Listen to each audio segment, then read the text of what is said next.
So I was interviewed by Coach K that year, which is, looking back on it, really odd. I haven't spoken to Coach K since and speak to him before, but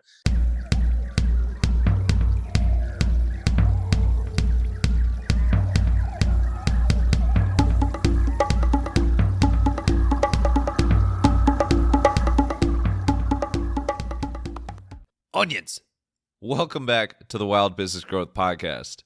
This is your place to hear, This is your place to hear from a new entrepreneur every single Wednesday morning who's turning wild ideas into wild growth. I'm your host, Max Branstetter, founder and podcast producer at MaxPodcasting. And you can email me at max@maxpodcasting.com to save time with your high-quality podcast. This is episode 187, and today's guest is the one and only KenPom. Ken Pomeroy, the creator of KenPom.com, the best college basketball statistical ratings in the land. If you're a fan of college basketball, you've probably seen and probably familiar with his ratings, but he's been featured everywhere from ESPN to Sports Illustrated, The Athletic, The Wall Street Journal, New York Times, and his data and analysis on the statistical side that's a tongue twister, is used by everyone from media members to college basketball coaches and fans. In this episode, we talk how KenPom came up with KenPom, how he came up with the metrics, grew it, and shared it with the public, and it's grown and grown over the years. Some of the craziest trends that have come out of it and teams in real life that you can point back to KenPom ratings. And, of course, some fascinating stories about Ken and his personal life outside of the college basketball and numbers world. It is KenPom.com. And your mom. No, I'm just kidding. Enjoy the show.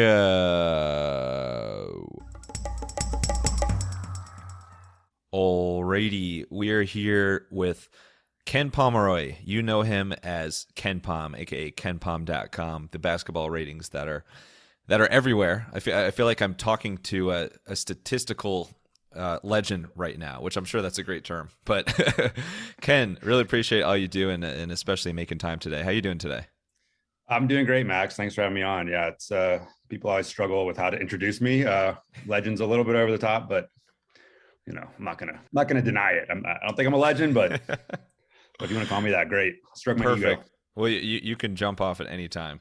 But at the time of this recording, it's a pretty amazing tournament going on. But you, as a listener, you might be listening to this years in advance, but I'll just say, whenever you are listening to this, Ken is in the Final Four today. All Final Four is Ken, so it's gonna be an exciting finish to the tournament. But Ken, before we get to KenPom, I would love to start with meteorology, which is how I start with every guest. But in your case, I think you have a little bit more expertise on that than the average guest. So, what pulled you to start your career as a meteorologist in the first place? Somewhere deep inside me, like I love predicting things, and predicting the weather is kind of the ultimate prediction game. It's something that affects everyone in some way, whether they know it or not. Like, a lot of people don't care about the weather. They don't look at the weather forecast, but if the weather turns bad during some plans they have, like, it affects them. So that was what drew me to it. I always say I'm on my third career now in basketball. I got a degree in engineering, and then as I was doing that, I kind of knew that I was going to get into meteorology at some point, or thought about it, and went to grad school for meteorology and did that for a good 12 years, working for the government and making predictions, and then living with those predictions every day. You have to live with your own bad predictions as well sometimes. So it was a really fun and challenging job. How do you even get started predicting the weather? Because that's the notoriously, it may be college basketball, but that's the most hard thing to predict probably ever. Yeah, it is. I mean, it's not, it's like, as far as doing it as a professional, it's just like any other job. You go to school and you get a degree and you apply for a job and you start doing it. As far as what you learn, or I guess how you actually predict the weather. Like, at this point, there's a bunch of like sophisticated weather models that do a lot of the work for you. So you can see kind of what various models are predicting. The atmosphere is based on the laws of physics, so these models are based on the laws of physics. So they're usually pretty good in the first few days and help you out a lot in terms of predicting. And that's kind of how you go about doing it. But there's a lot of carryovers from meteorology to college basketball, believe it or not. But Right. certainly one of the things is that there's just like a lot of data to look at when you're making a forecast. And there's a lot of data in the college basketball world. There's 358 teams and there's, 10 to 15 players on each team and there's 30 games. So there's a ton of data you have to manage, but it's like, nowhere close to what you have to manage in terms of trying to figure out how to make a forecast, in a couple of hours, given that you're looking at so much data and have so many options on ways to make a forecast. I mean, I can't even imagine figuring out like I can't tell when it's like about to rain in 5 minutes. So clearly I wasn't meant to be a meteorologist, but maybe I should look outside more. But how did you find your love, I guess, for actually studying physics and like these sciences that are required for going into a field like that? That's a hard one. I will say, like, growing up, I was always more interested in math and equations and things like that, as opposed to reading books. Like, anytime I had a class and I had an assignment to read a book, like I was not interested in doing it, struggled with it. Thank God for Cliff's Notes. Like, I don't know if those still exist, but yeah, I'm pretty sure they do. But when I was in school, Spark Notes was like the online version that was super helpful as well. And don't listen, former teachers, but could sometimes even be a substitute for the actual book. Yeah. So, I mean, that was the route I went, and I always felt like you were cheating the assignment a little bit, but it was just a big struggle for me to kind of read anything. So that's how I tried to get by, and didn't do a great job of it. But when it came to like math class and stuff like that, I love that stuff. And so, even physics, like, there's equations you solve a lot of times. And, anytime you can use equations to solve things numerically, like that stuff came a lot more naturally to me. So naturally, I would enjoy doing that stuff a little bit more. So let's get to the KenPom story, which, first of all, big thank you to your parents for naming you after a website. That made it much easier. Actually, everything worked out. Fell into your path there. But no, KenPom, anybody who follows college basketball or just someone in the sports world surely knows about your ratings and your stats and data. And by the way, do you say data or data? That's a good question. I think I go data. All right. So they follow your data. No, I'm just kidding. No, so data. I never know with that, but super influential, and you see it on basically every major sports outlet talking about it, and some coaches have taken it up as well. KenPom. So how did you? So you're in this role for trying to predict the weather. How did basketball and analytics start coming into the mix? Growing up, I was big into two sports in terms of being a fan. One was college basketball and the other was baseball. And obviously in baseball, the analytics movement started a long time ago.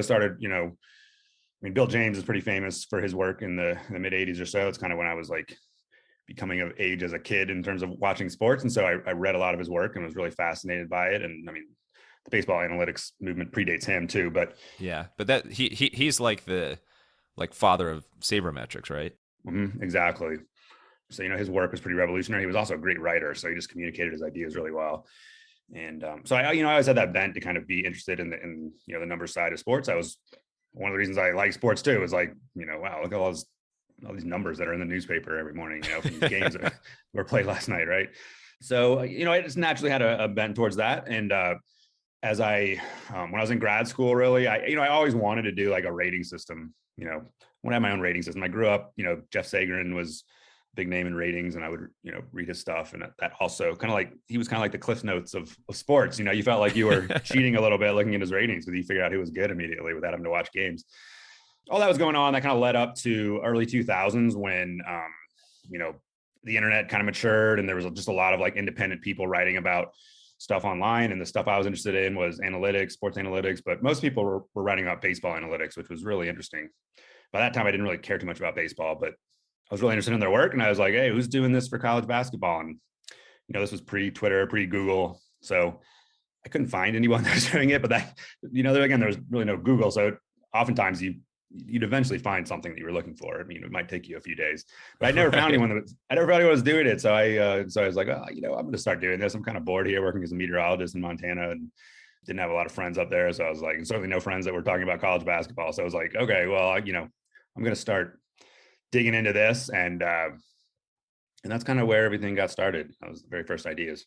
We've heard that from other entrepreneurs on the show. There's like a I don't know, we got to create some term from it, but like when you Google something and like nothing comes up in your area, it's like a good aha moment of, all right, I can do this. I can create a business in this space, and create a brand in this space. So I love how that's how it was for you. It's the Google gold mine, gold 49er approach. I don't even know where I'm going with this.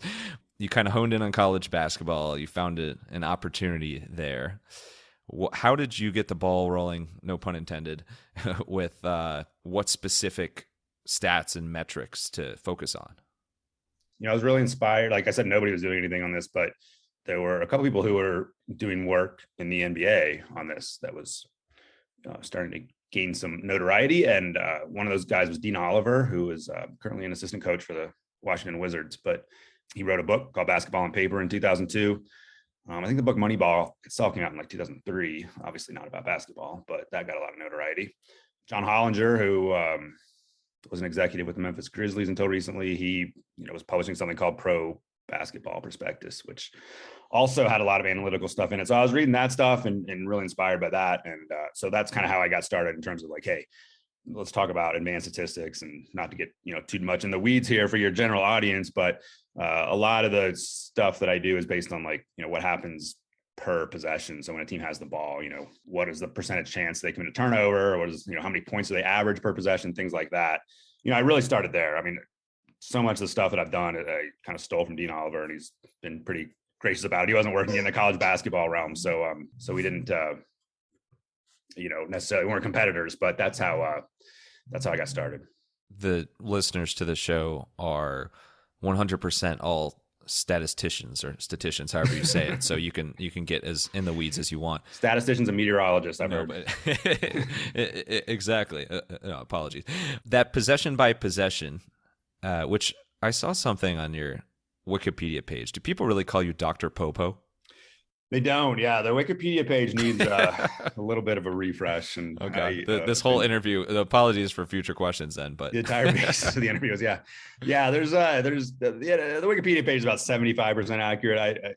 It's kind of funny because that page got created probably 10 years ago or something like that, like well before I deserved a Wikipedia page. And I was like, oh, cool, I got a Wikipedia page. And then like now, when I feel like somebody should be maintaining it, like it hasn't been touched in 10 years. So a lot of that information is either stale or just outright false. But I'll let you know when you stumble across something that isn't correct. Yeah, you can just punch me remotely when that happens. But so you're not Dr. Popo, but possession by possession. What made you decide to focus on like that level of possession by possession and kind of the emphasis on tempo there? Just the overall philosophy is kind of dealing with opportunities. The opportunities that teams or players, and I have player stats on my site as well, the opportunities that somebody has to do something. In a basketball game, like possessions can be of varying length. Some teams like to take a long time and pass the ball around a lot, and they don't shoot very quickly. They don't like to run the fast break. And so those games have fewer possessions in a normal game. So the games tend to be lower scoring. You'd get the impression from that a team in the old days, you get the impression that a team was good defensively because the game was low scoring, but they were not very good offensively. When in reality, if you look at a lot of teams who play that way, Villanova is a good contemporary example in this year's tournament. They played a pretty slow pace and they don't score a ton of points. But once you account for the fact they played a slow pace, like when they have the ball, they are very effective at scoring. They're just that they take a long time to do it. But there's nothing wrong with that. Like just taking a long time to do it. There's no problem with that because the other team doesn't have the ball. They can't score. So it's like, it's really what you do about, your chance of scoring when you have the ball. So that's the overall philosophy, whether it's possessions or for players, scaling their stats by how many minutes they play, those kind of things. That's kind of the idea behind the stats on the site. If you look at your site, there's, and I'm going to butcher the names of it, but you basically have a bunch of different efficiency ratings for offense, defense. You have the mixed, you have, I'm not sure, when did you integrate the luck metric? Because that's pretty crazy. Yeah, that goes back. That's another thing I stole from Dean Oliver. So shout out to him.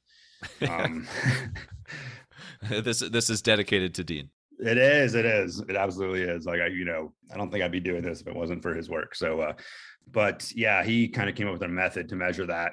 The very first iterations of my site, 2004 or so, when I started cranking out advanced stats for college basketball, basically had the luck measure on there. And it's something that honestly, if I was starting the site now, or if I was just redoing it or whatever, I'd probably take it off there. It's it causes a lot more angst than it's worth. It's kind of very provocative. Nobody wants to consider themselves lucky, right? So when teams rank pretty high in luck, that their fans or coaches get pretty defensive about it. But it does get a lot of attention, and I think if I did take it off, more people would get mad at me than me leaving it on. So it's still there. It's still there after all these years. Yeah, I think people are pretty split on it because it's like luck. I think luck is generally seen as a positive thing, but then people, there's so many analysts that are just like, oh, I mean, they're lucky, then really they're not that good. They just, the ball fell in their lap, the wind fell in their lap. What's a metric that you maybe considered but isn't part of your current rating system? Well, so the rating system is, I guess it's a good time to discuss the rating system itself. I mean, it's basically just points scored per possession minus points allowed per possession, adjusted for the quality of opponent. So it's the only thing that really goes into it is points per possession, and then some other bells and whistles in terms of how good your opponents were and how you get more weight. The more recent games are more important in the ratings. The next kind of iteration of ratings would be to use more statistics to make it. The idea is to make predictions with these ratings. So the quandary is there's probably things beyond points scored and points allowed that will help you make better predictions. The most obvious thing to me is a team size. Bigger teams probably will have a better future than smaller teams, all things being equal going forward. Kind of resisted including stuff like that in the system, just because to some extent you want the team's ratings to be based on what they did on the floor. And so I think just capturing the score is probably as far as I'd like to go, but I'm certainly always tempted to go a little bit deeper and say, hey, let's try to figure out other things in the game that were maybe lucky for that team or unlucky for that team, and figure out a little bit more precisely how well that team played in a game. I think that's something it's a very interesting area of research that somebody will eventually get to. You're starting to see people kind of dabble in that right now, but so far I've been kind of reluctant to go at that too hard, because I do kind of want the rating system to be a little more transparent and people understand that the final score of the game is really what goes into the rating system. I think Dean Oliver's got it, so you can. I'm just I'm sure he does. I love the metrics that you have though, because if you look at it, it's enough for a data geek to myself. I love numbers too, and I remember growing up and my dad talking about how excited he was to see all the numbers in the newspaper, like what you were talking about before. For any data geek, it's you have enough numbers to satisfy us, but it's not you have giant Excel macros or something that are public facing that you just get lost in the numbers. So it's digestible at the same time. So I think there's a sweet spot there. That's one thing that is kind of interesting about basketball statistics for the most part versus baseball statistics. A lot of baseball statistics, I find them really useful, but they're also difficult to calculate. They're not as transparent as most basketball statistics. Most of the stuff on my site is per possession or a percentage, which are pretty easy to calculate, and you can verify my work or whatever pretty easily if you have a stat sheet. So I think that's been helpful to the growth of the site. Is just it's obviously a lot of numbers and it's not for everybody, but it's also not so overwhelming that even if you are not a math major, you still have a chance to understand what's going on. Right. And I was probably an opposite of a math major. So whatever that is, it's great stuff though. And about that growth. So, you were head down, always head down in the numbers, but at some point you became more public with this information and people started actually using it as a resource, and you started getting a little bit of press publicity for it. When did you decide to start telling people about this? Well, I don't know if I made a conscious decision on that. Obviously it being the internet, you don't necessarily have to tell people. Interested parties will eventually find it, even in the pre-Google days. That would happen. I guess part of this is when I started doing this, it wasn't oh, I need to turn this into a business that, that can support myself or whatever. I was, I had a job that I loved and this was a hobby. So I didn't really care. I obviously wanted there to be an audience, but I didn't really care too much about making money off it or anything. It took a while to figure that part out. So, things just kind of spread by word of mouth. I didn't do any advertising, and I really don't do any advertising these days. I'll do some media and stuff like that, which qualifies as advertising. But I don't thank you for doing podcast appearances, by the way. This is I'm very grateful in this moment. Right. Yeah, I guess the point is I don't go out of my way to advertise stuff, but gradually word of mouth started spreading. Things, more and more people started seeing what I was doing. There were other people like myself who were like, hey, who's doing this stuff? Like, no, I don't see anybody doing it. And so when people discovered my work, they were, really happy to see it. Started getting the odd mention in the media, getting mentions in bigger media outlets. Eventually coaches started seeing it and using it. And, they would mention it in like press conferences and stuff, which was huge because then other media members would be like, hey, what the heck is he talking about? They'd go look at my site and then they'd write about it. Just a bunch of progress like that in the early years is what ultimately, brought it to light. It is funny though. You mentioned like, when did I start telling people about it? Because when it came to like my friends and stuff, like I didn't tell them I was doing this. Like it was a totally secret thing. And then eventually started becoming big. And then I was like too embarrassed to tell my friends about it because it was like, this is kind of a big deal. Like if they, either my friends are like into basketball and they know, and they're going to find it, or they're not into basketball, which is how most of my friends were, and they won't care about it. And so I really like never told my friends about it. They just eventually like found out in some way and were like, surprised obviously at some point, like this rating system that is being used by a lot of people is something that my friend is doing that he's never ever talked about. So it's kind of an awkward moment. Do they like see it somewhere and they're like, hey Ken, this guy who does the basketball ratings has the same name as you, like you should check this out? Yeah, that happened once. Like, somebody I used to work with was like, oh yeah, I always knew this like race existed and I knew it was same name as you, but I didn't think it was you. It's the other KenPom. Yeah, right. There's another case where like a coworker of mine like went to a party or something, and the guy he met somebody who asked him like, where he worked and stuff. Once he found out where he worked, he's like, oh yeah, what's it like to work with KenPom? And he's like, well, how do you know him? Like, and he's like, oh, he runs his rating system. Like, oh, okay, wow. So there were a lot of weird moments like that over the years.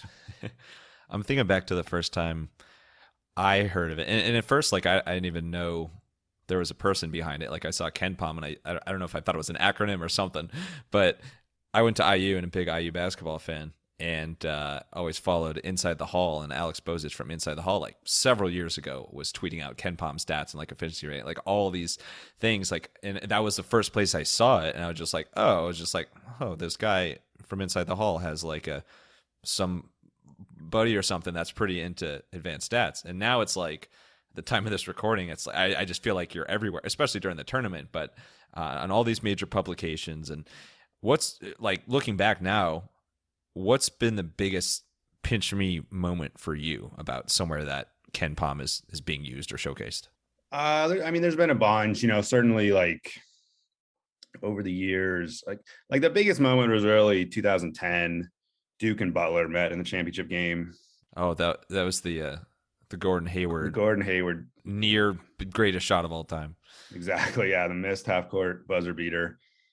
Butler made a surprise run to the Final Four, and Brad Stevens was quoted as mentioning my site. Now he uses it like it's the first thing he does after the game when he knows that his next opponent is. He goes to my site and gets a kind of a quick idea of what he's going to be facing. And then also like I was somehow like on like Coach K's radio show that year, so I was interviewed by Coach K that year, which is, looking back on it, really odd. I haven't spoken to Coach K since and speak to him before, but somehow I ended up on his show. So I was like, well, he's gonna have some more free time, so he might hit you back up. Yeah, maybe he'll take into the stats more. I don't know, but yeah, but I had a connection to both those guys, and then Pete Thamel wrote an article about that and me in the New York Times, like ahead of the championship game, and so that was the biggest moment in terms of like publicity. Like, I always say things just kind of spread by word of mouth, and there really wasn't one moment where I like hit it big or whatever, but certainly like if there was one moment, like that was it. That was a pretty wild situation. It is pretty wild. I'm still, I know this was minutes ago, but I'm still cracking up that your friends didn't know this was you, that you were doing. But yeah. It's beautiful the way that it's blossomed and people use it. In terms of coach, so like Brad Stevens, for example, like how would somebody like, well, obviously he's in a different role now, but an up and coming coach at the time, got a great analytics reputation to them. Somebody who really digs into the analytics like you provide, how would a coach use that to help prepare for an upcoming opponent? That's a good question. So, whenever you're preparing for an opponent, I would like to think like the process is something like, you're looking at like the high level details of a team. And kind of once you have the context for that, you can, drill down into finer details of a team. And then, when you're really like digging into a team, you're breaking down individual players and their tendencies and the team, what plays the team calls and what kind of styles they run. And so the first part of it is like what my site's about. It's more high level stuff. Like it's very easy to find, hey, what are this team's strengths and weaknesses from a statistical standpoint? What are the players' strengths and weaknesses? Who's playing, who's not, that kind of stuff. And then, you can, when you're watching video, like my site doesn't deal with video or anything like that, but when you are watching video of players in the team, like, you have some background on what to expect when you're watching them. You maybe have some questions like, hey, this team turns the ball over a lot. Why do they do that? Well, let me like watch the video and like kind of have that in the back of my mind when I'm watching it. So I think that's the general idea. The weird thing is like, I'm not a coach. Like I've never coached. Yeah. I've never coached before. You're Coach K. You could be Coach K. Second coming. There was like one time in my life where like a coach like seriously entertained hiring me, and like 2 weeks later, the coach quit, and like he's never been heard from again. So, oh God. Yeah. So your resume speaks for itself. Yeah. So I've never come very close to getting into coaching, and I wouldn't be very good at it. That's the kind of the disconnect, is that like, I don't know exactly how teams prepare for this. I've sat in on some meetings before where I've seen how this information is used. And again, it's just used in like a, just to get the high level information in a very clean and quick and concise way before they go in and start, diving into video and trying to pick up trends that way. Why not dive into podcasting while you're at it? If you are interested in a podcast for your brand or your personal brand, but you haven't quite gotten over the hump because it takes a ton of time and a ton of effort, and who needs more stuff going on? Email me at max@maxpodcasting.com. I will help you create that high-quality podcast, bring it to life, take loads of that time and effort off your plate, and help you be efficient, maybe some efficiency ratings, with a podcast of your own.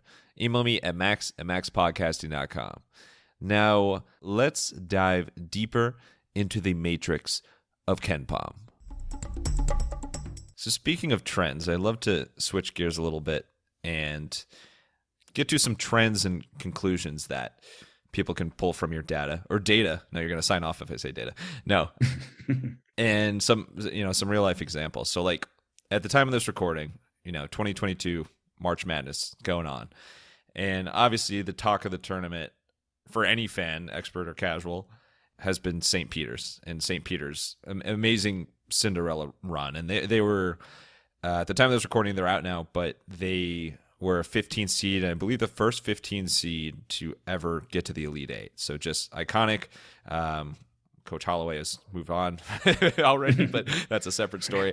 But anyway, so like they just seem like a total outlier when you look from a data standpoint. How do you explain, or how does your data help to explain in any way how a team like St. Peter's could go on an amazing run like this and just knock off so many blue blood schools? So I think that's one of the best uses of the ratings, is really kind of quantifying outliers. Like that's part of it, is I guess I borrow this from like my meteorology forecasting, but like there's no like sure things in sports. The reason we watch is because St. Peter's might happen, and their chances of beating so St. Peter's is around like the 100th best team in the country. There's 358 teams. So, typically the teams that make it to the final eight, the Elite Eight, are, ranked in the top 25 or 30 or something like that. So they, they're around 100. So they were super unusual. But, their chance of beating like a good team on a neutral court is not like that far-fetched. It's like 15 to 25% or something like that. So, beating Kentucky in the first round as they did, that was a huge upset, one of the biggest upsets of the year. But then they beat Murray State and they beat Purdue, which were lesser teams than Kentucky and maybe more winnable games. This isn't really like a situation where you can explain how that happened. Like they were a team that was definitely flawed. Their offense was pretty awful during the season, and it ended up being like halfway decent in the tournament. Their defense was always like outstanding during the season, and it was still outstanding in the tournament. But they played their, 2 or 3 best games in the NCAA tournament. And when you're the 100th best team, you can play like the 30th best team or so over a 3-game stretch. And, sometimes that's all you need to do to advance. So, I think that's really how you kind of explain the St. Peter's story. They're a huge outlier. You would never expect them to do that, but that's what, what makes the NCAA tournament so popular and fun to watch. Right. And I think if you have a guy that has a mustache that just can't miss from 3, that also is probably is the number one metric. But speaking of teams that make runs in the tournament, are there any trends that you've seen kind of from year to year of metrics that kind of identify, hey, teams like this typically do pretty well, or at least go a couple rounds in the tourney? Yeah, I mean, it's pretty it's a boring answer, but first and foremost, you just have to be really, really good. like Wait, hold on. Let me take notes on that.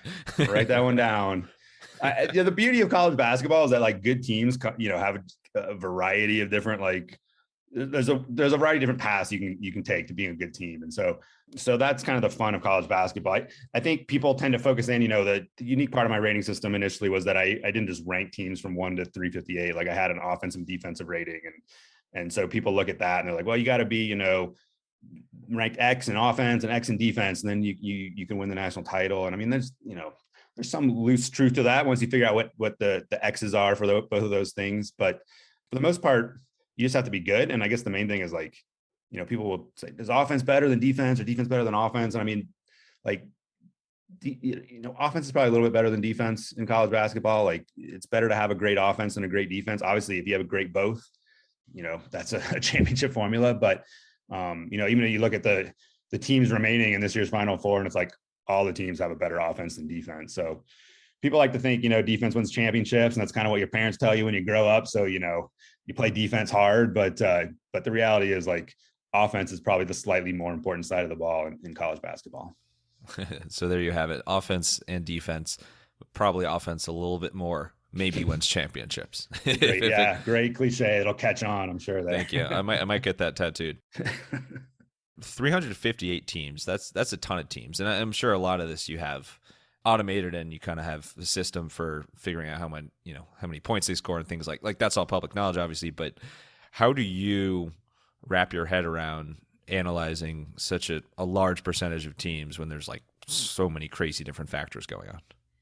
Right. There's no way you can, know everything about all those teams. And that's part of the reason I created the site was it's a reference as much as anything, I mean, even in my heyday of watching, 2 or 3 games a night, every night of the week, I couldn't possibly be knowledgeable about more than 30 or 40 teams. I mean, that's probably way too high, to be honest with you. You can follow probably 3 or 4 teams really closely over the course of the year, watch every game and read all the press about them, and you have a really good idea about their tendencies. But beyond that, you're kind of fooling yourself if you think you can be an expert on more than 20 or 30 teams. So, right. It might look a little suspicious if your alma mater, if Virginia Tech and Wyoming are at the 1 and 2 every year, people might start to get suspicious.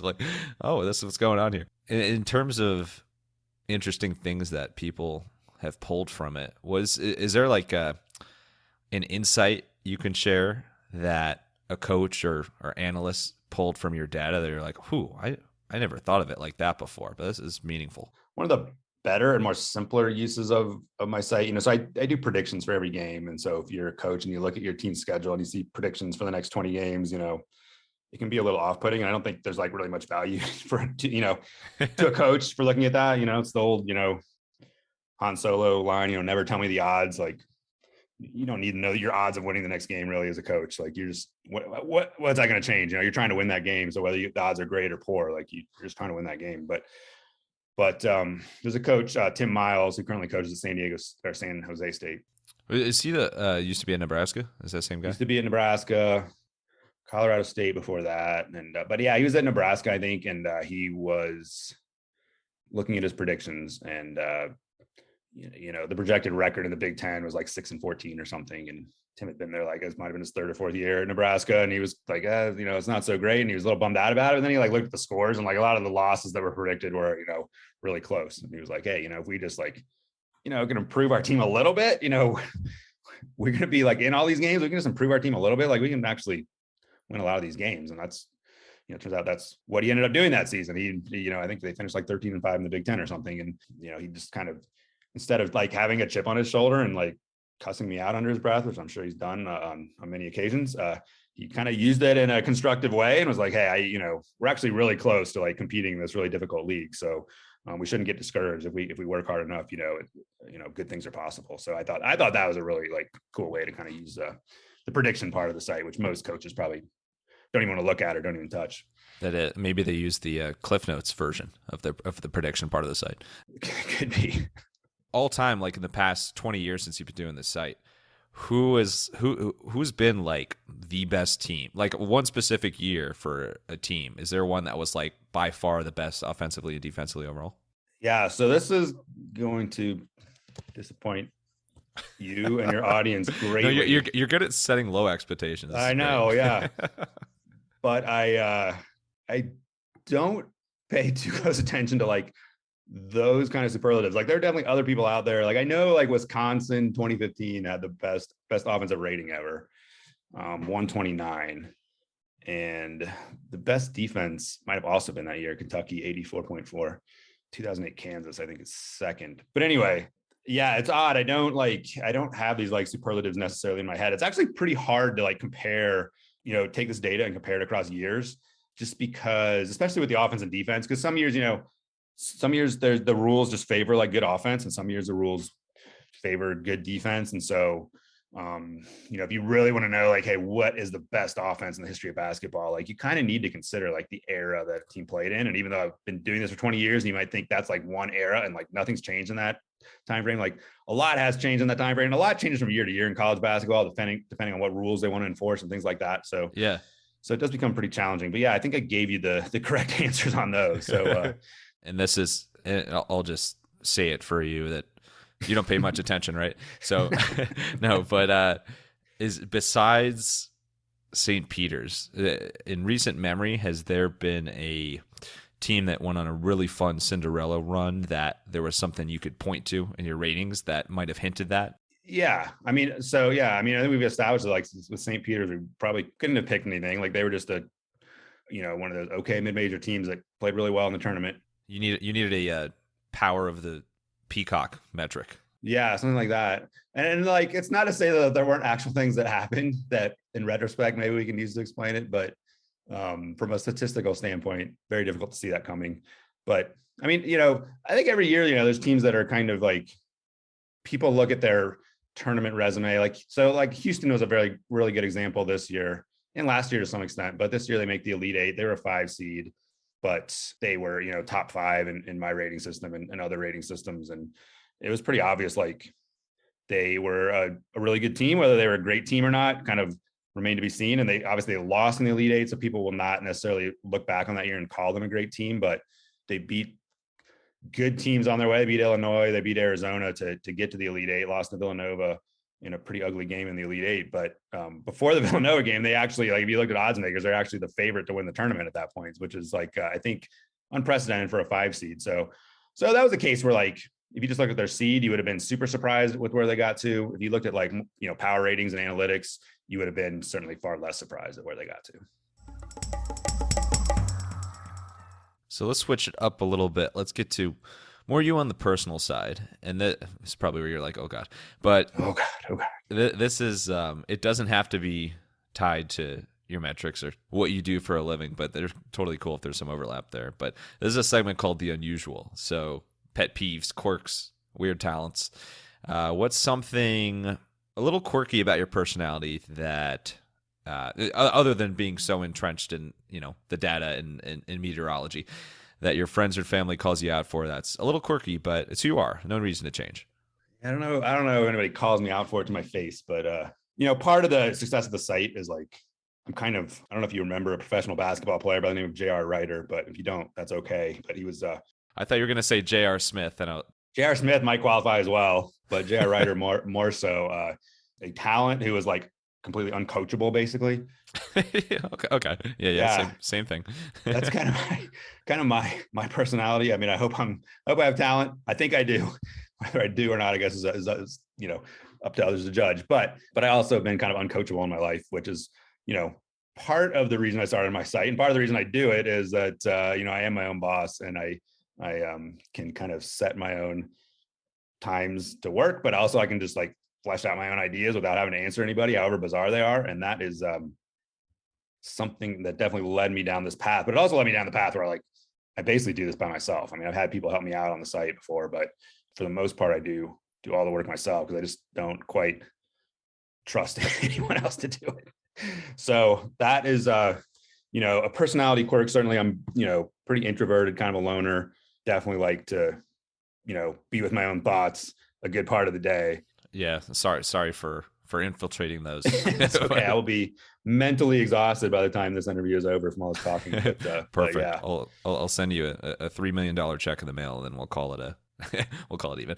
What about pet peeves? What's something that just grinds your gears a little bit? That's a good question. Kind of another quirk in my personality that I have to keep in check. That I'm very like kind of rules oriented. I'm like, if there's rules out there, like I get really mad when people don't follow the rules. Whether it's that, in any walk of life. Too much so, really. In the end, if we all got to follow the rules, nobody ever does anything interesting. But yeah, if I'm out and somebody has 12 items in their grocery cart and they're going through the express line with a limit of 10 items, like that's going to set me in a bad mood for far longer than it should if I'm behind that person. Especially if it's like explicitly says 10 items or less and they're at 11, and it's like, come on, like there's got to be a cutoff somewhere. Can't you count? Come on. Yeah. And then what's a weird talent you have, or weird talent or party trick, just something that you're really good at, but this one has no impact on KenPom? I think I'm good at like drawing straight lines freehand. Like there you go. I was going to guess that. Yeah, that's that's my talent. I actually do a lot of times when I'm sketching out like stuff for the site or whatever, like I do like to kind of draw things out and get a pencil and paper and whether it's designing a page on the site or just thinking of some statistic or something like that. It's like getting out the pencil and paper is pretty important to me. So for whatever reason, I feel like I could draw a straight line pretty well. The expert on straight lines. We're going to ask you about zigzag lines next. Let's wrap up with some rapid fire Q&A. You ready for it? Ready. Let's go. All right, let's get wild. I'll refrain from asking you about the Dr. Popo nickname because apparently that's not real. But something that I know for a fact is real is that you're pretty into curling. Where did this passion for curling come from? It came from looking for a sport to play in my middle-aged years. I was playing hockey and getting hurt a lot, and so the place where I played hockey, they also played curling, and I knew a little bit about curling. I was like, that looks like a fun sport. It doesn't look like I'll get hurt at that, and kind of dove into it. And it is a good sport. It's actually like, when people talk about sports, like I'm not one of these guys like, oh, college basketball is the best sport. It's the best sport in the world. Like I'm never one of those guys. Everybody likes the sport for whatever personal reason they have. But I think if you were starting to rank like sports that were the best, like in an objective way, like curling would tick off a lot of boxes. Like there's like, old people and young people can play together. Men and women can play together. There's no officials. So it's like, you call your own stuff, and it's really easy to call your own stuff. Like there's no arguments or anything. So there's a lot of like redeeming qualities of curling. And it's also very like kind of, it can be as competitive as you want. So like it's kind of a way for me to get my competitive itch when I need it. Curling, I would say, is probably just a tiny bit safer than hockey if you're going to really think about it. This is going to be something that either you did yourself or you just were told about somebody else doing. What's like the most obscure sport or industry or something that somebody's done KenPom style ratings for? I definitely had somebody approach me about college field hockey, which was really intriguing. Like people have done like high school sports as well, like high school football. I used to actually do high school football, but people have done that. But yeah, I think like women's field hockey, that looked somebody had an idea to do something with that, and I tried to help them out. But there's like a lot of good data for field hockey. I mean, it was like tempting for me to dive into it. I was like, hey, wow, this is kind of interesting. Like the audience would be extremely small, like very, very small. Yeah, the only reason you're doing it is for your own kind of like intellectual curiosity. But it looked like a pretty interesting project, so I'd have to go with that. Want to confirm it based on the Wikipedia information. Do you still teach from time to time at Utah? I do not. No, I stopped doing that. And throw that one away too. Stopped doing that about 9 years ago.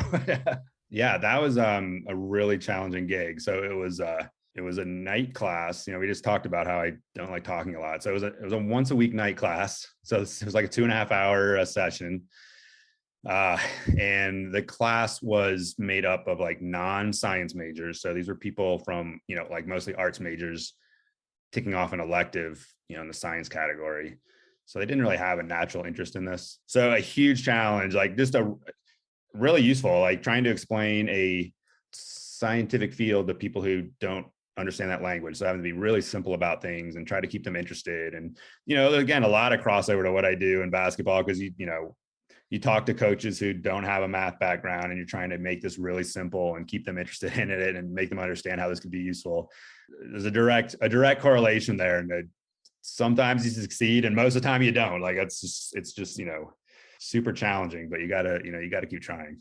You mentioned Coach K earlier, so I won't let you say that, but who's somebody that's interviewed you or that you've interacted with that you were pretty starstruck by? I mean, there's been a lot of people. My favorite story, I'll go to games now, and usually I'll sit in the media section or I'll sit in like the section with the scouts. Like 7 or 8 years ago, I went to a game and I ended up sitting next to a guy by the name of Matt Doherty, who was once the head coach at North Carolina, but also a player in North Carolina. And he was scouting, I think, for the Pacers at the time. And it was just like this happenstance. He's in Utah watching the game, and I was sitting next to him. And growing up, I grew up in ACC country, and I hated North Carolina, and I hated those teams that he played on, and I specifically hated him. Like he was the player I hated the most, and my friends all hated him. And so finally, we were just chatting. I was like, I might as well just tell him, see how he reacts. It's like I had to lay the wood down on me, like, hey, I just got to tell you, like growing up, like watching you play, like you were the player that I hated the most.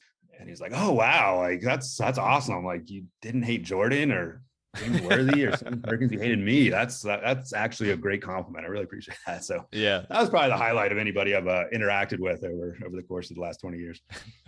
I hate you, man. Oh, thanks. Yeah. No, that is one of the most unique compliments in the world. I could see that. And then last thing, this is something I planned out well in advance, of course, as you'll see. What is your tip for drawing a good straight line?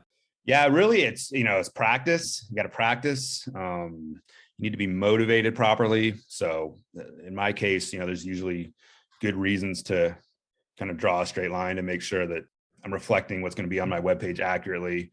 And don't be slow, but you got to be quick. If you try to draw it slow, you're just asking for little wiggles in your line. So definitely get to it, right? Don't think about it. And that'll really help your straight line drawing quite well. Yeah, don't want to get the wiggles. KenPom, thank you so much. I almost called you KenPom. That's like a whole other name. Thank you so much. This is really, really special. I really, really appreciate your time and all you do and just sharing everything with us here today. And always looking forward to the next rendition of your ratings. So just really appreciate it. Obviously, people can go to KenPom.com. That's kind of your home base, but is there any other, social media or anything else that you want to shout out if people want to connect with you? Yeah, the only social media I do is Twitter, and you can find me at Ken Pomeroy. So you have to do the whole name. You'll learn the whole name. Oh my God. Yeah. Yeah. So it's a real person, isn't it? It's kind of useful. I would be KenPom, but there's an actual KenPom out there that beat me to Twitter. So yeah, maybe your friends think that other person's you. But then last thing, take us home here. Final thoughts. It could be a quote, a line, a basketball slogan, whatever you want. Send us home here. I don't know. I'm at a loss for words, but just thankful that I get to do what I do, and thankful for all the fans out there that follow my work. So I appreciate all that, and love being on the podcast too, Max. Thanks for having me on and allowing me to tell my story. Appreciate it. KenPom, it is truly my pleasure, and there's an adjusted gratefulness efficiency rating for that. Ken, thank you so much for coming on the podcast, sharing your story, the growth of your numbers world and non-numbers world. And thank you so much, Wild listeners, for tuning in to another episode. If you want to hear more wild stories like this one, make sure to follow the Wild Business Growth Podcast on your favorite app and tell a friend about the podcast. And then you can dive deep into the KenPom ratings with them. You can also find us on Good Pods, where there's some pretty cool pods. And for any help with podcast production, you can learn more at MaxPodcasting.com. Until next time, let your business run wild. Bring on the bongos!